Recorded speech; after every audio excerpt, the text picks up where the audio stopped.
қымбат автокөлік алса немесе теңіз әуе кемелерін алатын болса, оларға қосымша акциз алынатын болады. Бұндай нормалар іске асырылады келесі жылдан бастап. Бұл жеке табыс салығы бойынша. Енді осы көп бизнесмендерді мазалап отырған сұрақ бұл арнайы салық режимдері туралы өзгерістер қазіргі таңда қызу талқыланып жатыр. Өздеріңіз білесіздер, бізде бүгінгі таңға дейін, енді 1 қаңтарға дейін бұл режимде 7 режим болған. Жаңа кодекс шеңберінде тек қана 3 режим қалатын болады. Бірінші, бұл өзін жұмыспен қамту үшін режим. Екінші, оңтайландырылған декларация негізінде берілген, және шаруа немесе фермер қожалықтары үшін жасалған режим. Ауыл шаруашылық тауар өндірушілер үшін тәсілдер өзгеріссіз қалады, бірақ тәртібі жеңілдетілді. Ставка енді салық салынатын табыстан 3 деңгейде қалдырылады.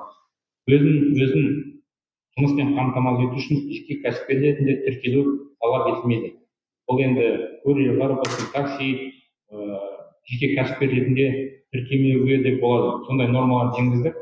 Айлық табысы 3 жыл айлық есептік көрсеткіштен аспаған жағдайда ставка 4% құрайды.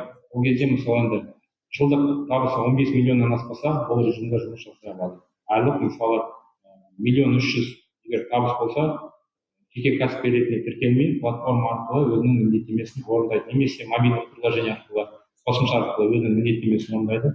Тағы бір өзгеше бұл жерде осы 4%-ық ставка дедік қой. Қазіргі таңда 4%-ық ставка бар, бірақ оның 1%-ы салық ретінде, жеке табыс салығы ретінде бюджетке кететін болатын. Қазіргі таңда осы 4%-ды біз ұстап алсақ та, бұлар барлығы әлеуметтік төлемдерге кетеді. Ол дегеніміз зейнетақы қорына, медицина қорына және де әлеуметтік қорға осы барлық 4% кетеді. Бюджетке бір тиын да түспейді. Сондықтан біздің бұл кезде өзгерткен нормаларымыз бұл көбіне әлеуметтік саланың жағдайын жақсарту, осы жерде жасап жатқан азаматтардан салықты өндіріп алмау, осы көлеңкелі экономикалық көлеңкеде жүрген азаматтарды таңғы алаңға шығару болып табылады. Сондықтан осындай нормалар енгізілді. Енді оңтайланған декларация негізінде жаңа режим қазіргі қолданыстағы 2 режимді біріктіреді және жылдық табысы 600 000 айлық есептік көрсеткішке дейін. Ол дегеніміз жылына 2,4 миллиард теңге дейін осы режимде жұмыс жасауға болады.